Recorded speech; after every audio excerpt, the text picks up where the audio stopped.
have a lot to get through this evening, so I'm going to start in the middle of dinner with this panel to make sure that we get through it. So I hope that's okay with everybody. Thank you for your time and attention. I really appreciate it.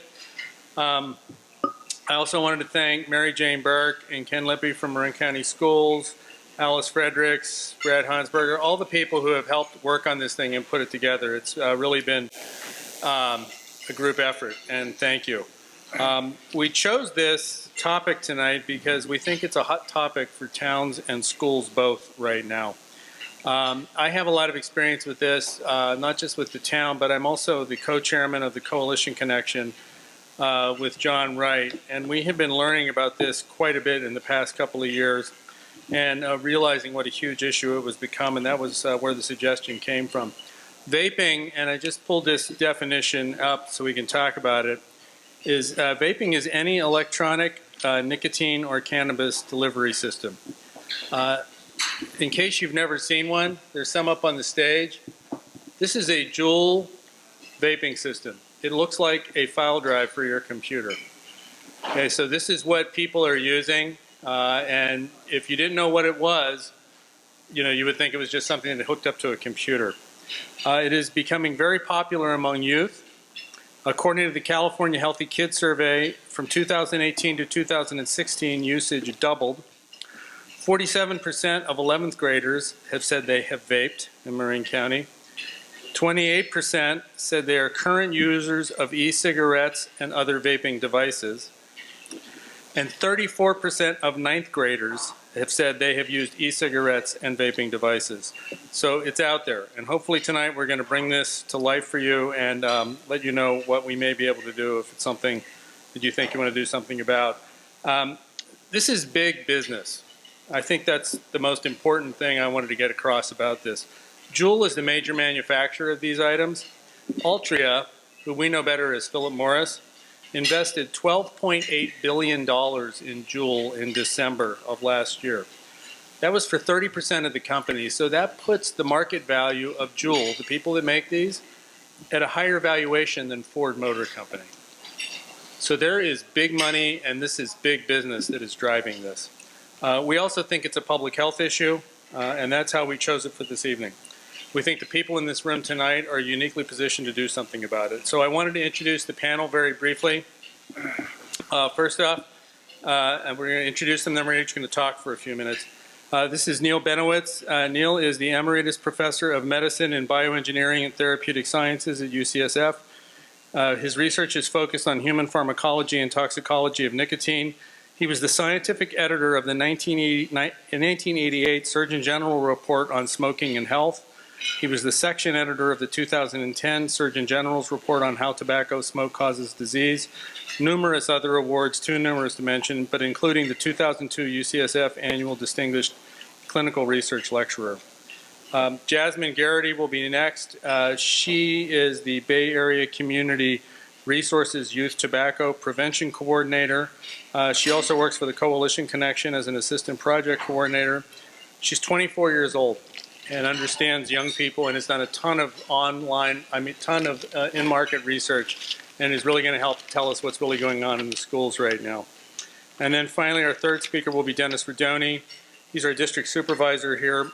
He's tremendously involved in all the towns in his jurisdiction, and he was part of the effort by the Board of Supervisors to ban flavored tobacco and nicotine products. So I'm going to turn it over to the panel. We're going to have maybe a couple of questions among ourselves afterwards, but then what we're really trying to allow time for here is we want this to be for you to ask questions, make comments, do whatever it is, talk about whatever you feel is necessary. So we're going to make sure that we allow plenty of time for that because I think you're going to learn some interesting things this evening. So with that, I'm going to turn it over to the panel. And Neal, you want to start? Okay, sure. Thanks, Bob. I'm talking about the question of what an e-cigarette is and its health effects, which is something I normally spend an hour doing in lectures, so I'm going to try to cut it down to just a few minutes. But the first thing I want to do to introduce this is why I got into this research, which I've been doing for 40 years. So my practice is cardiology and medical toxicology. When I started practicing, 35% of people in the Bay Area were cigarette smokers. I work at San Francisco General Hospital where the rates are even higher. Cigarette smoking is the major preventable cause of heart disease among smokers. So if there's one thing I could have done in my career to improve cardiovascular health would be to reduce smoking. Excuse me, Neal, can you speak a little closer to the mic? And also Okay. everybody, I was just told I was not speaking close enough to the mic either. Thank you. Okay. Sorry. And fortunately, we've been pretty successful. Now the smoking rates in San Francisco are 9% and probably 5% in Marin County. I don't really know. So we've done a great job there. So how did e-cigarettes come about? Well, with the imperative of getting smokers to quit smoking, a lot of medications were developed, and the mainstay has been nicotine medications like patches, gums, and whatnot. They were effective, but not very effective because they don't deliver nicotine the same way as a cigarette does. So maybe 30 years ago, the idea was raised, could we get a clean, and let me also say that the main harm from cigarettes is the combustion products. It's basically the tar that's in your barbecue. It's not the nicotine per se. Nicotine's not harmless, but it's basically the combustion part. So the question is, could we get a clean product that could give nicotine that'd be satisfying so people would stop smoking? In 2000, Hong Lik, who was a pharmacist from China, developed the first e-cigarette. And he came to my office that year and asked me what I thought about it. And I didn't really know much about it. But he developed this as a new nicotine medication. From then until now, there has been a huge explosion in terms of devices. And so there are 4 generations, and I'll show you these. So the first generation, look, this is a Vuse. So it looks like a cigarette, silver cigarette. You basically inhale from one end. You just inhale, and you get vapor. The second generation was a tank, which has got a bigger battery. So I'll tell you about the battery, but it's got a bigger battery and then a chamber, and it's got a button that you push. The third generation is a mod, which is this, which has got a huge battery, and you refill this. And I'll talk about what the battery means in a minute. And then the fourth generation is a Juul, which gets back to a very small device with a very small battery. The battery is important because the battery determines how much aerosol, how much vapor you generate. And in the beginning, how much nicotine you got. So the Vuse device delivered very little nicotine in the beginning. And so if you wanted more nicotine, you got a device with a bigger battery, because then the coil got hotter and you could generate more aerosol. And if you wanted huge amounts, like people who are cloud chasing, you would get this mod. So this is a high-tech mod where you can set the wattage of the device. It counts your puffs. It's all computerized. And this can generate phenomenally loud, large aerosol.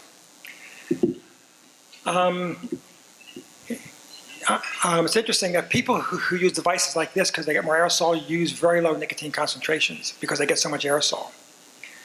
Then came along Juul, which, and let me just show you what these look like. So this part, the bottom part, is just a battery, and every one of these has got a battery.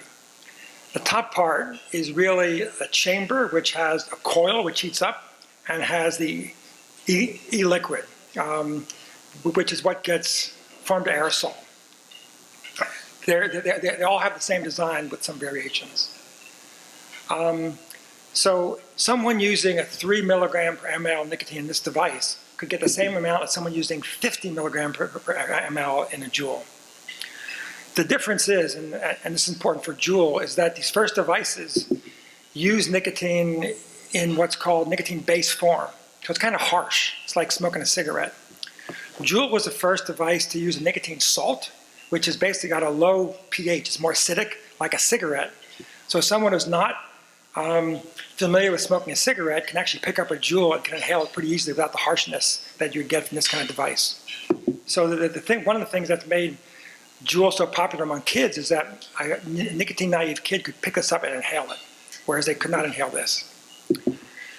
So in terms of toxins, liquids contain basically some solvent-type substances that are found in foods, but when they get heated up, they form an aerosol that's sort of like cigarette smoke. So that's why they're in that. The substances in this are food products. They're safe if you eat them, but when you heat them up at high temperatures, they break down and they form toxic things which can injure lungs and blood vessels. So one thing, it turns out that the bigger the battery, the more harmful it is in terms of general toxicity. There's also flavors. Some flavorants are directly toxic to cells. There are thousands of different flavors. Some are more toxic, some are non-toxic. Some flavors also break down. The other thing is that the coils have got metals, like most are nichrome coils that have nickel and chromium. Chronic nickel and chromium can cause health problems. Now, the amounts in these cigarettes are generally less even than in cigarettes, but they're still concerned about lifelong exposure. In general, I would say most e-cigarettes are much less harmful than cigarettes, which is where harm reduction came from. But if you had a device like this with high temperature that generates a lot of breakdown products, that might not be the case. So to finish up in terms of health effects, so there are two main concerns about health effects. One is that, and I'm talking about kids mostly. One is there any physical injury? So there are two concerns about e-cigarettes for me. One is these thermal degradation products and other oxidants can cause some lung damage. And so studies in kids have shown that they get sore throats, they have cough. If they have asthma, it makes asthma worse.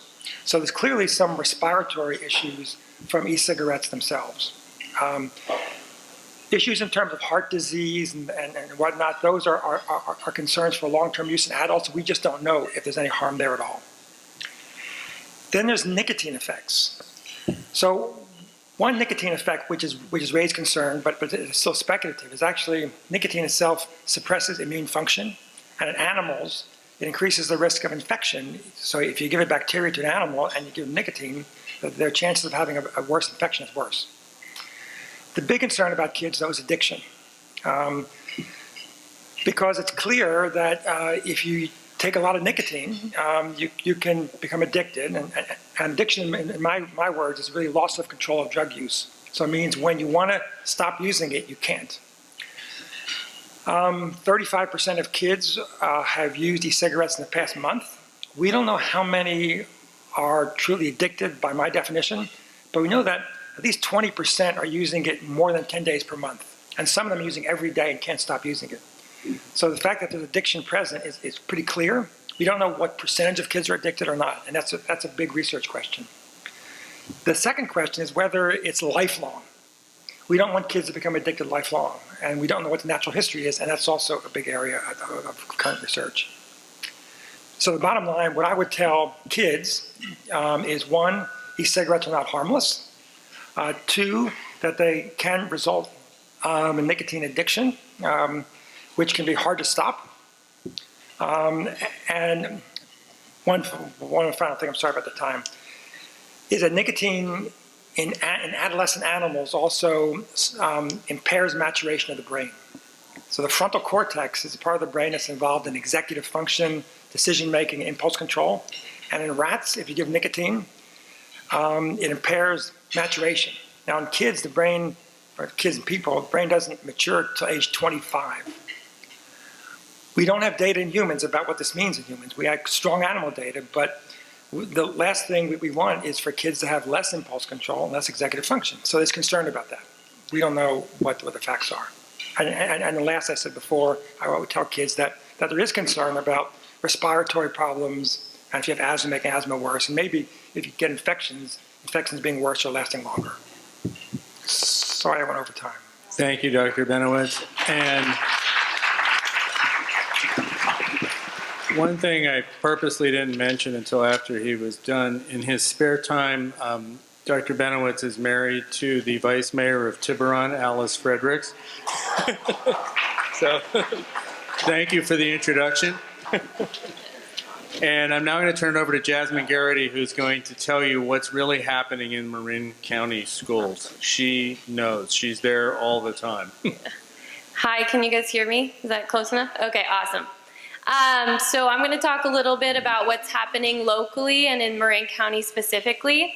I think that it's really important to think about this at a macro level, and really at a federal level, we see that it has been deemed an epidemic by the Surgeon General.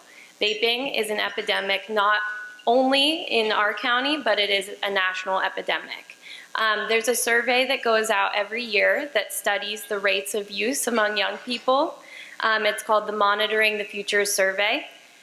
We've seen that in the past 30 days among young people, it has doubled in every category for 8th, 10th, and 12th graders.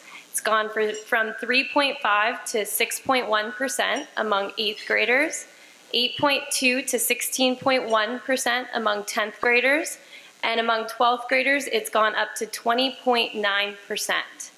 That's a lot of 11th graders who have used this product in the past 30 days.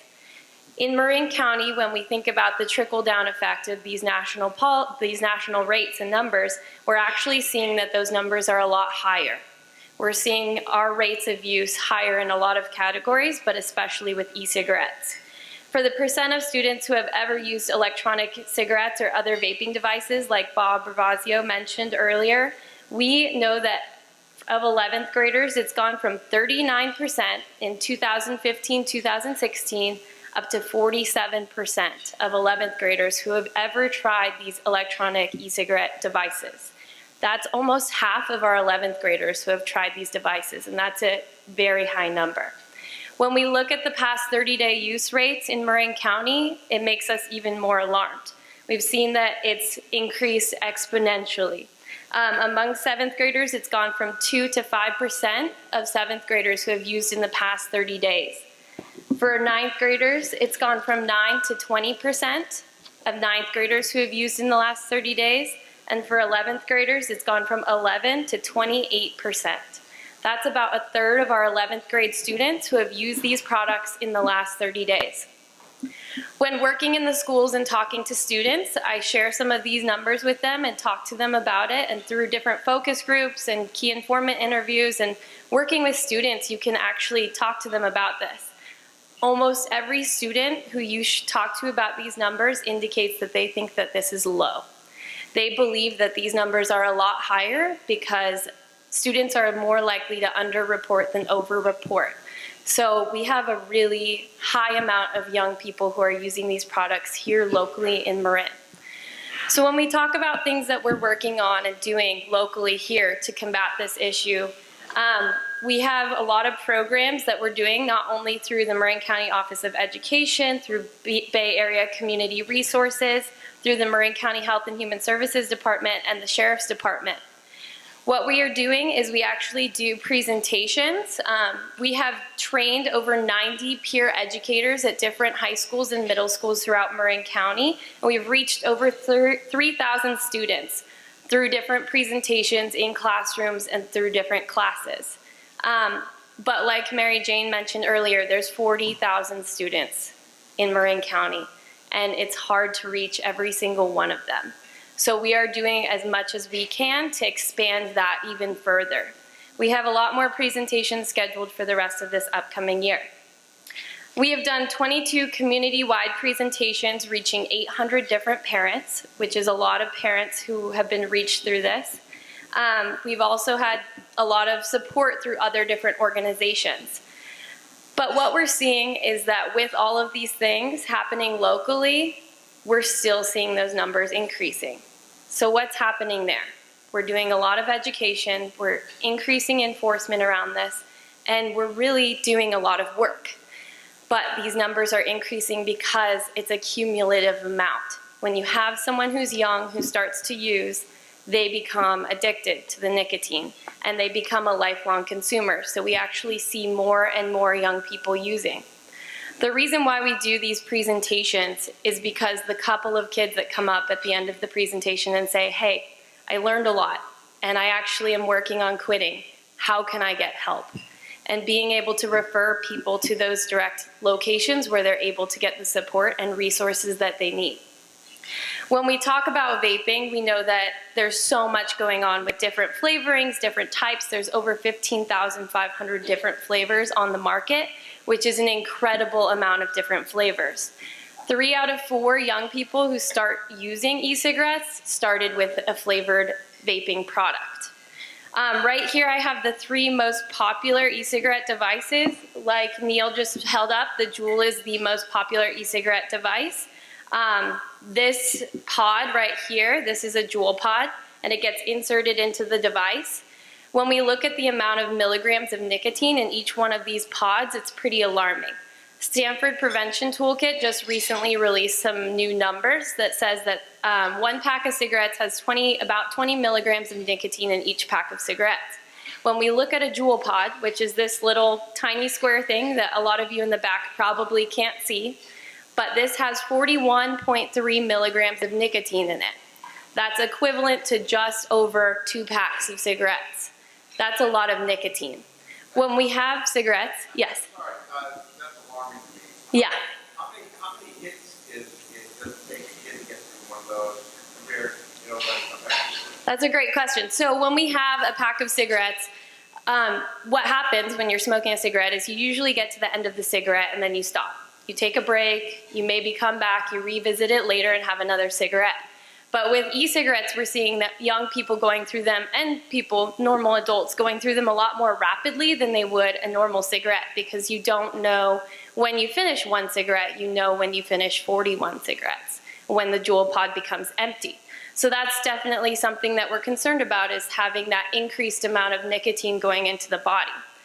Another really popular one right here is called Fix. This is really popular among young users, and this pod right here has 75 milligrams of nicotine in it, which is equivalent to 75 cigarettes. That's a lot of nicotine.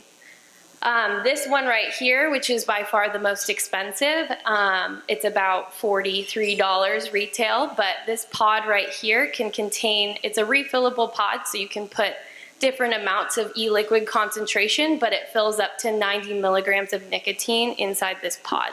It's about 90 cigarettes worth of nicotine. So when working with young people, what I do usually is talk to them in classrooms and presentations, and I say, okay, let's have you raise your hand. Who here knows someone who's using an e-cigarette? And I kid you not, 100% of the students raise their hand. Middle school, high school, all the students are raising their hand. That's an alarming thing, especially because that shows that there's a lot of normalization around this issue.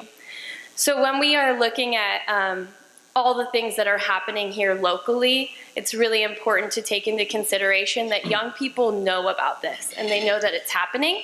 And so it's really important for us to, this is a community-based issue, so focusing on not only the community aspects, the school aspects, the parenting aspects, educational purposes, the sheriff's departments working on compliance checks, and policy leaders to help moving this forward and helping protect our young people. Thank you, and I'm sorry I went over.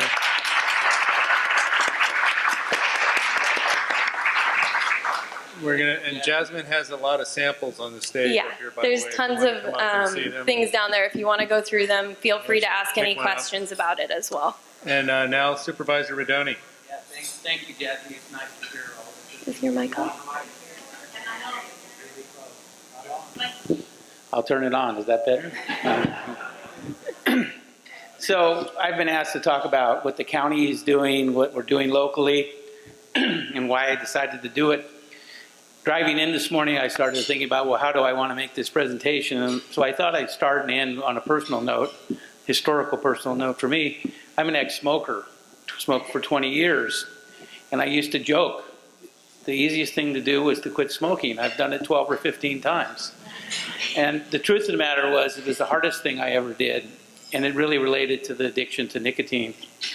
And interesting enough, to this day, as I drive down the freeway and someone in the car next to me is lighting up a cigarette, I have the urge 25 years later to light up a cigarette. That's amazingly how addictive just cigarettes were. Early on, the tobacco sales were targeting minorities with menthol because that was the way they got them started and it got addicted to tobacco sales. So fast forward to vaping, and it makes the cigarette movement look pretty minor compared to what they're doing with vaping and electronic cigarettes. You know, now they're flavored, they're smokeless, they're smellless. You don't smell when you use them. They're also fairly flashy in names, and they have certainly great flavors. So who are they targeting? Well, they're targeting our children.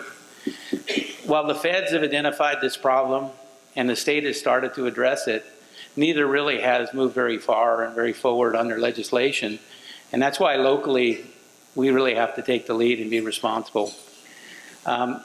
You know, the schools have struggled with this, and according to the Youth Commission, you know, they're really not prepared to deal with some of this new technology of how people ingest flavored tobacco. And so there's a lot of work to do there, and we recognize that. The state Healthy Kids Survey of Marin showed that over a 2-year period that all ages from 7th through 11th grade increased in use of smokeless tobacco, electronic cigarettes. In particular, and I think Jazzy said a little bit about this, and maybe her percentage is even higher, the grade 11 group went from 11 to 28% in just 2 years. And I think your numbers might have even been higher. That was the same. So it's alarming rate that we're seeing.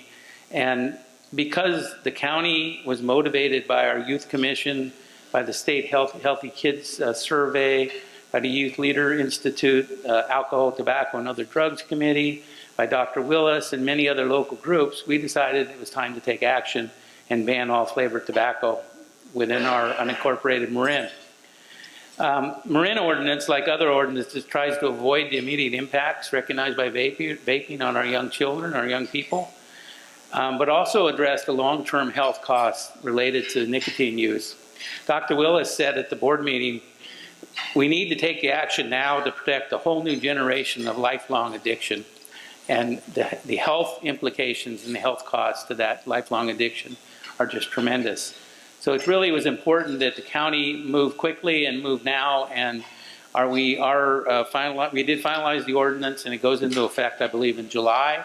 We did allow for those businesses to have 1 year from July 19 to get rid of their supply, because some of the 1 or 2 large businesses had quite a stockpile, and it was a compromise we made with those 2 large businesses who claim they don't sell to kids, who claim all the right things, but somehow our kids or our children are ending up with these devices.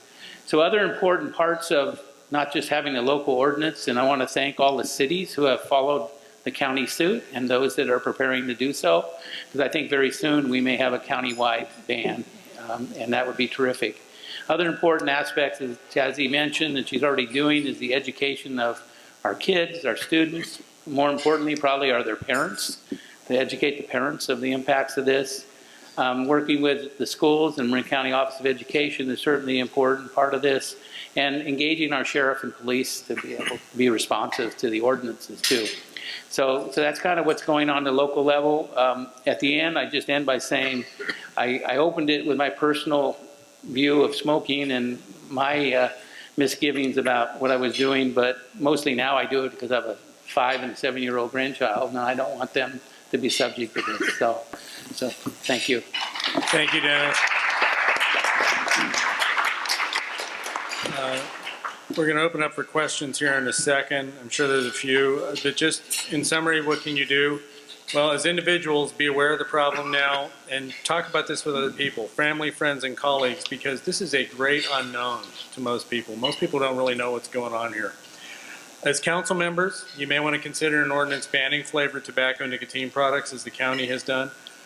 Corte Madera passed a law a month ago, as did Larkspur, I believe, prohibiting the sale of all flavored tobacco products, including flavored nicotine e-cigarette solutions, and prohibiting pharmacies from engaging in tobacco retailing. And as trustees of school districts, you might make sure that robust education programs are underway in all of your schools, and the parent workshops and education programs are a priority. And we have lots of resources for you here tonight. You can talk to any individuals up here. Dr. John Ma is also over there, who's tremendous resource as well. He helped get this passed in San Francisco. And with that, I think we will open this up for questions from the audience, and maybe I'll grab the microphone and move around. How's that?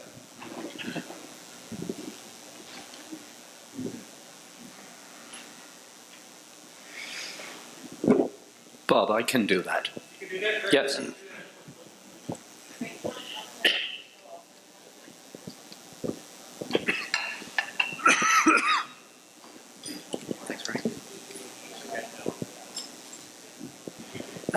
excuse me. First of all, thank you so much for the presentation. I think it's an area of concern to all of us.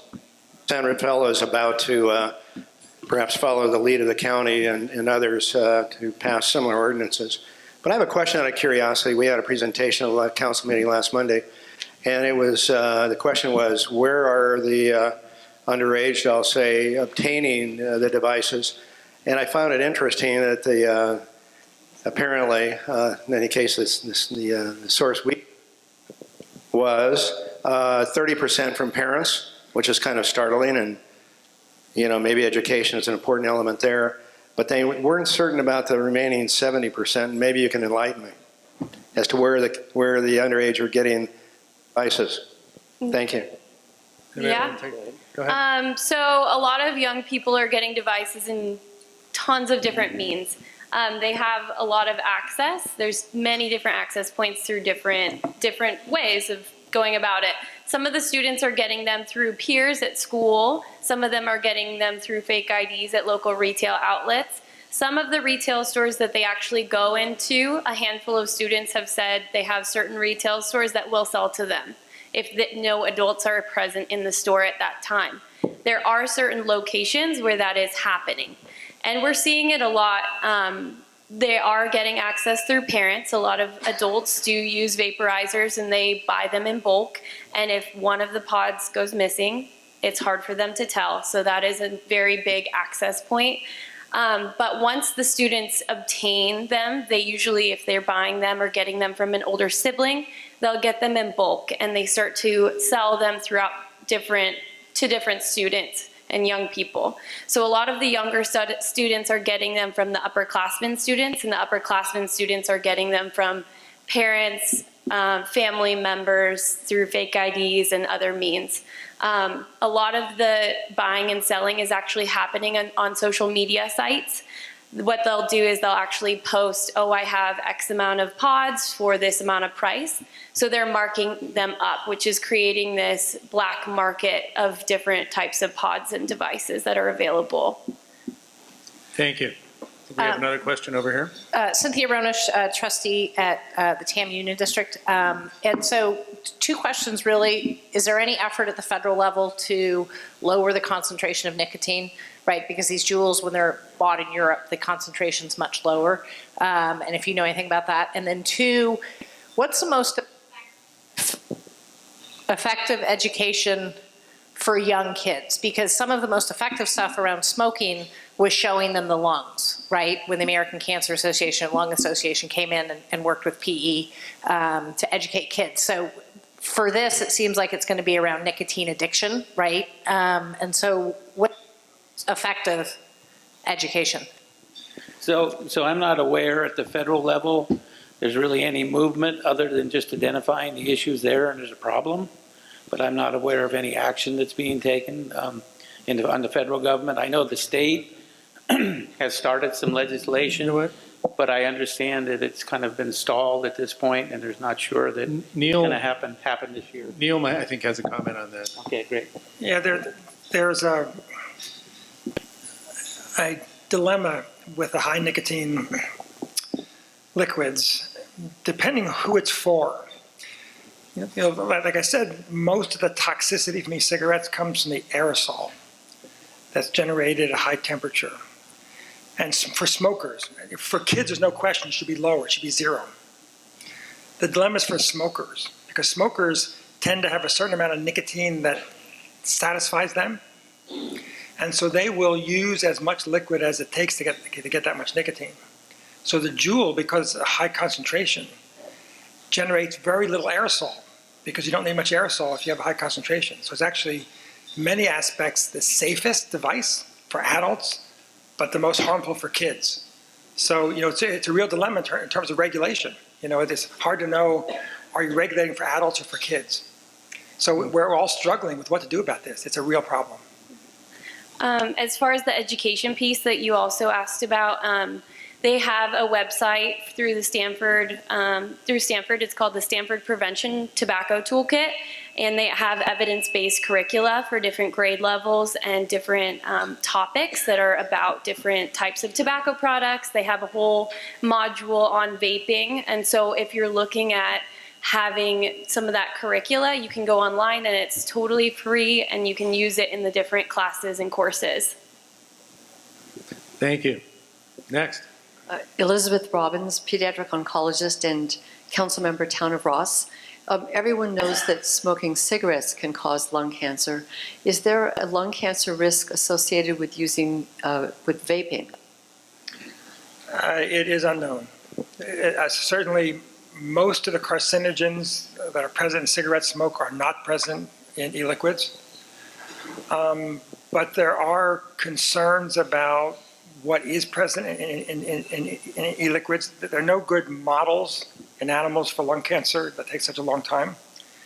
So one of the concerns about e-cigarettes in general is, and why people want to regulate it, is we don't know what 20 years of e-cigarette use will do. We just don't know.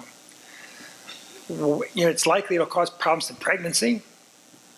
If you have heart disease, it's probably harmful for you. Less harmful than cigarettes, but it probably would increase risk there. There are some concerns, you know, cancer patients, sort of technical with apoptosis, which you would understand, but others won't. But the answer is we don't know. Thank you. Brad Hansberger with the Dixie School Board.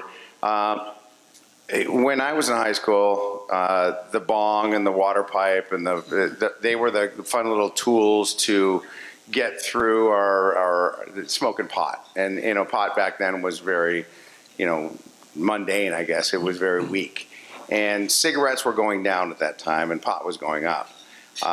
So I know we haven't talked about marijuana today in this forum, but it seems that the Juul is kind of this toy, you know, this new toy, this tool that the kids can use. And this is probably a question for Jazz. We're talking about accessibility, and we're talking about ways to get it. And I know a lot of it is online and you know, get around what, you know, we're making a great statement with councils and with the county of not allowing purchasing of these flavored tobaccos. And can you talk about how much effect that has on the youth? And then you have a great audience here. You have decision makers here. And from your perspective, what would be the most effective way that we could really make a difference rather than just make a policy and say, hey, we're not going to sell to the youth? What are things that we can do to affect change in the kids at the level, in the high schools, in the middle schools, of bringing it right down to that? So if you could address that, and from your perspective, what you could suggest to us of what we can make concrete change, would be great. Definitely. I mean, that's kind of a bit of a two-part question. There's a lot of factors that go into all these different things. As far as nicotine, we have seen, so the company that actually created the Juul, they co-patented the same shape and design with a cannabis company called Pax Labs. They were one company, and then Juul became independent of them and became just a nicotine-based company. However, there's a device that looks identical to this. However, it has an X on it and gets heated to different temperatures, and it's used for cannabis oils. They also have a dab version, which is a little bit wider and a lot more expensive, that heats up cannabis concentrates and waxes. So we have, by talking to Don Carney and working with people who are with the youth court and probation office, we do know that there has been a slight shift from young people who are getting caught with nicotine-based products, and we're seeing also that a lot of students are starting to move into marijuana and vaping cannabis-based products as well. So we do see that there is a linkage, and we're definitely going to have to start watching for that coming up. As far as all the things that we could potentially do, it's always going to be hard. No matter if a product is more accessible in the environment, there's going to be an increased rate of usage. If you think about basic supply and demand, if there's a lot of retail outlets that have these tobacco products, there's going to be a bigger need for them to advertise and get more users to be coming to their store to use the products. For young people specifically, this has already been introduced. They have already tried it. So now we're looking at kind of jumping on it as fast as we can, because it's already something that they're surrounded by. They've tried this product. They've They have it in they have peers, they've got friends who are addicted now and having to switch to nicotine patches and get off of this product because it's already there. So what we really need to do is we need to do a lot of catch up.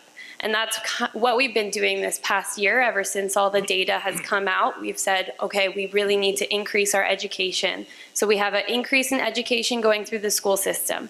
We then go to the sheriff's department and we say, okay, we need an increase of enforcement. And so we also have local police departments who are applying for additional grants and funding to do additional enforcement around tobacco. Then we have a lot of community members who are very concerned. So we've been doing community-wide events and getting things going.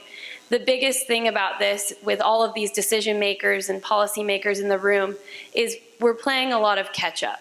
And this is going to be something that's in our environment for a while. It's not going away. It's not going away anytime soon.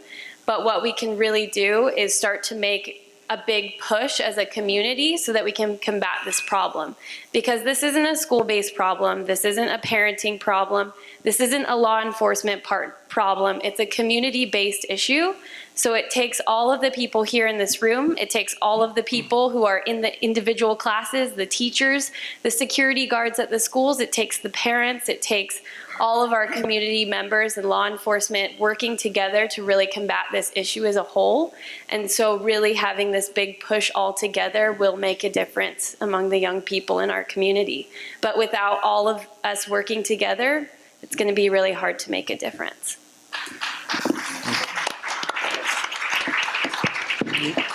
You brought up Don Carney. I was in a meeting with Don recently, who runs Marin Social Justice, among other things. And he said he had just had a bunch of kids come in who were caught using e-cannabis. And he said, why are you doing e-cannabis? Why aren't you smoking weed? And they said, are you kidding?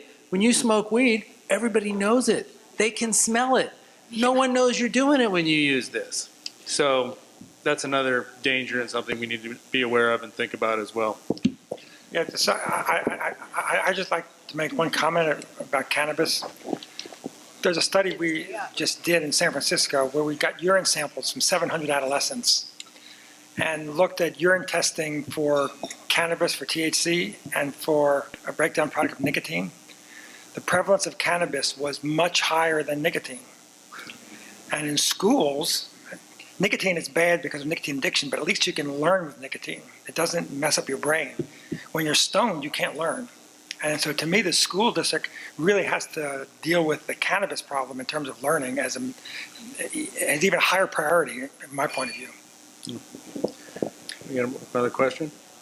Yeah, Greg Neal, San Rafael Schools, for Jazzy and for the doctor. We also have a problem with Elka Pops, where the candy and soda pop flavored strong alcoholic drinks are marketed to young people. And all the candy flavored pods, nicotine is marketed specifically to young people.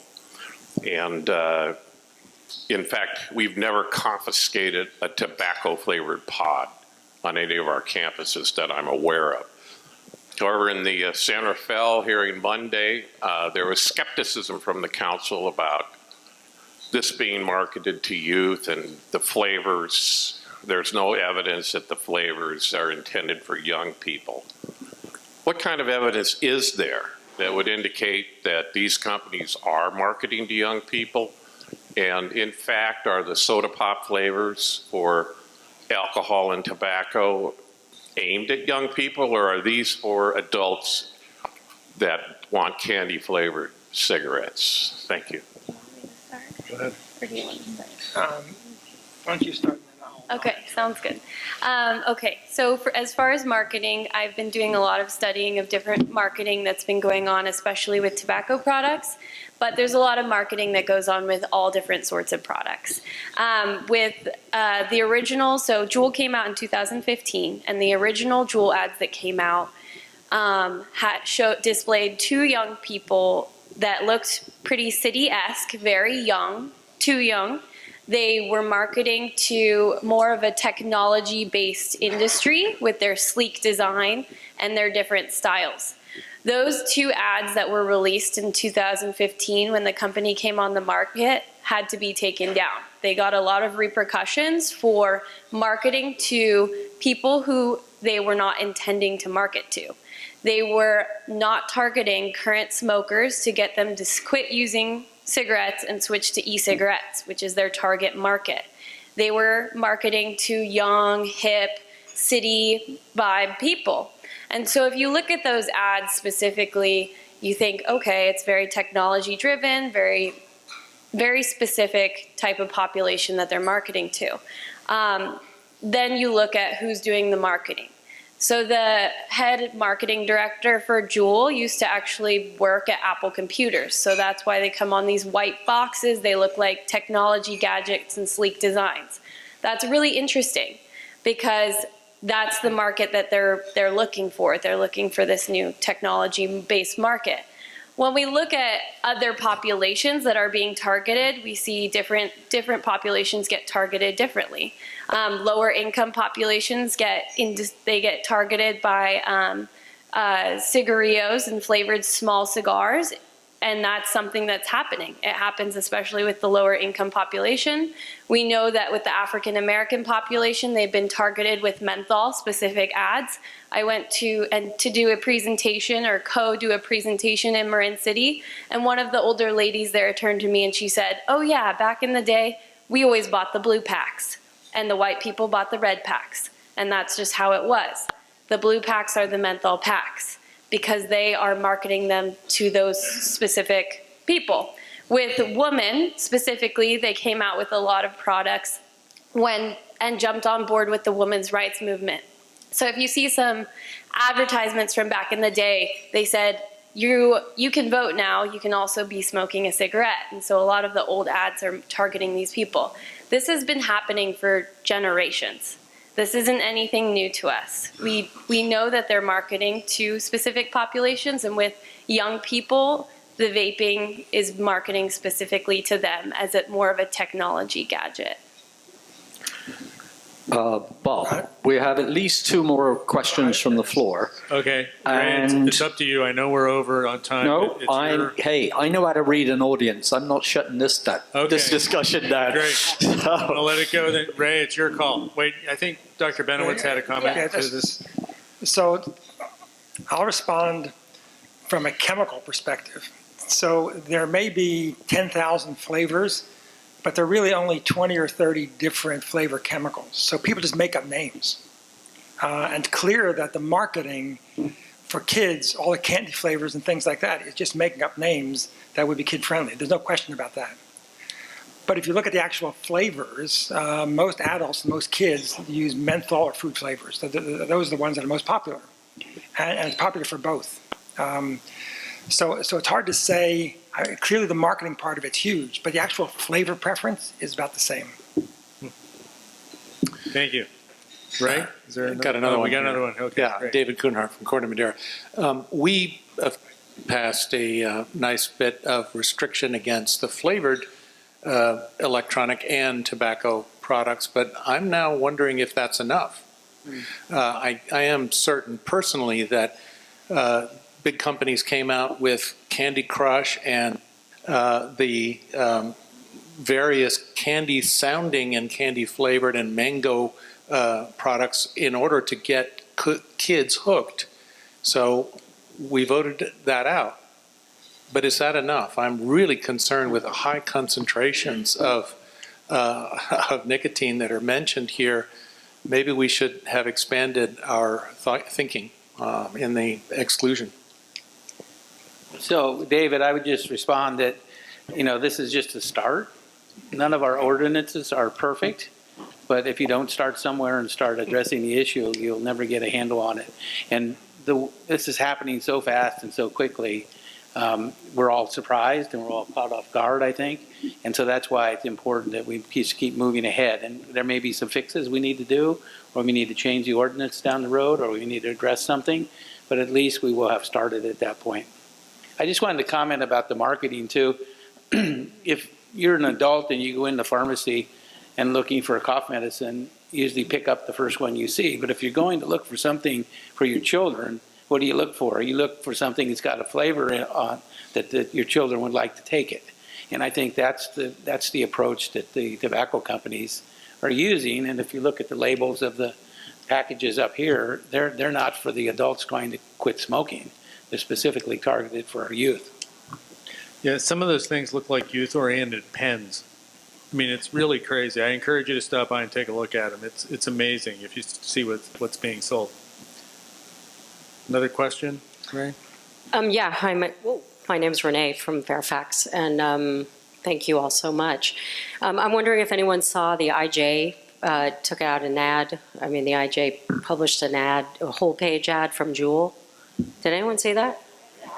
So I was really curious to see that they were saying all of the things that they're going to do to mitigate the damage that they know they're doing, and how that plays into how we move forward with our ordinances. Obviously, they're on to us.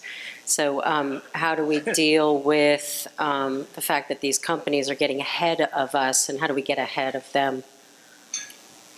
Ray, I think we actually, Dr. John Ma might have a comment on that. Is that, he's...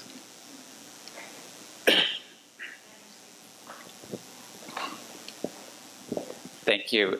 I was going to make some general comments and also address that. I wanted to thank everyone in this room for your interest, and to the panelists. Really highlight the efforts of the American Heart Association. I got involved in San Francisco.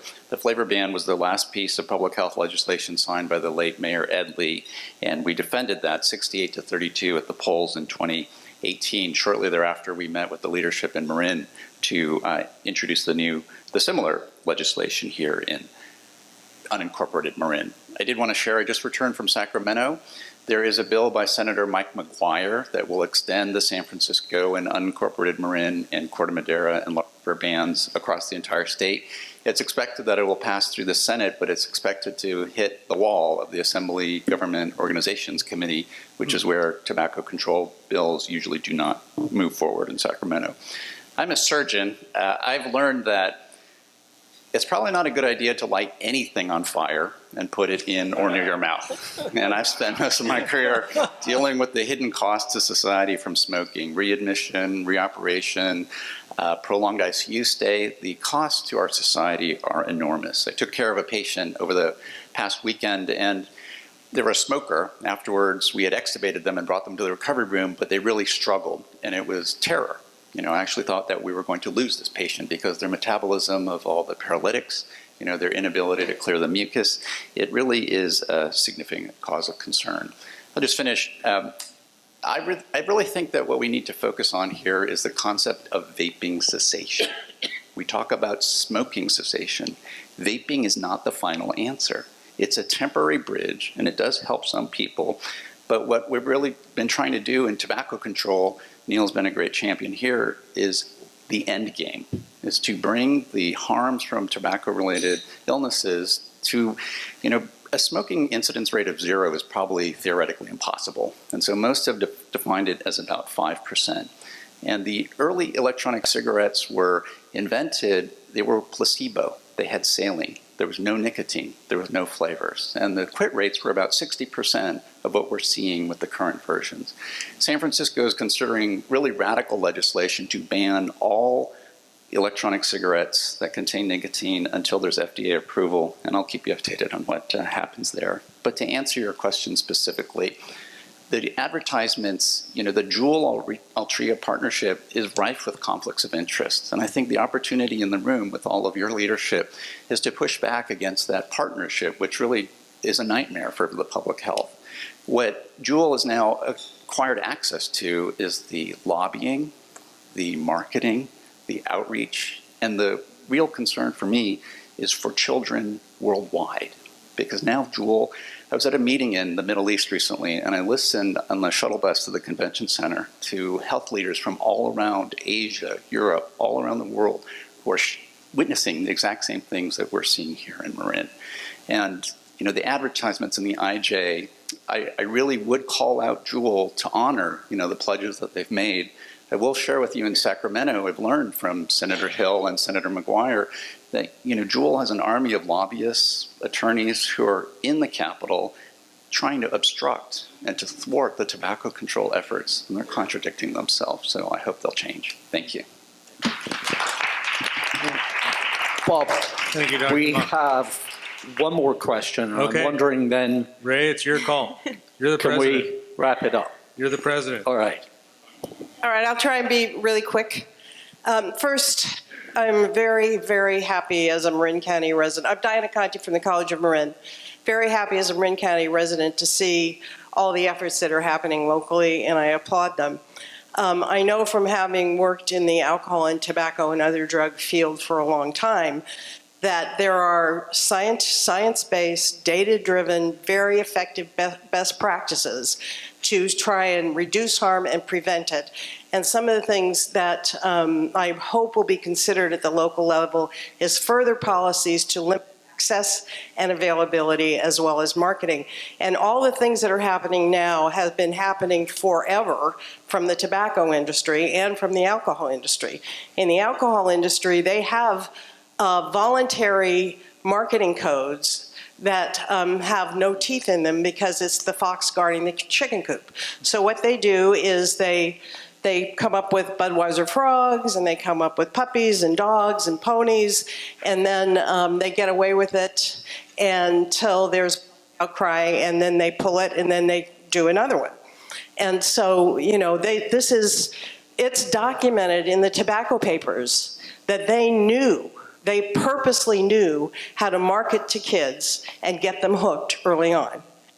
Look at all of these, that's their next market. So it's, you know, they're big industries to go up against, but what we've found and what's science-based is that you can make a huge impact locally. At the same time, you stay aware of policies, but I hope that we start looking at access and availability as well as product stock. Thank you. Thank you. Thank you. That's it. Thank you very much for your attention. I want to thank our panel, Jasmine, Dennis, Dr. Benowitz. Thank you for your time and attention this evening.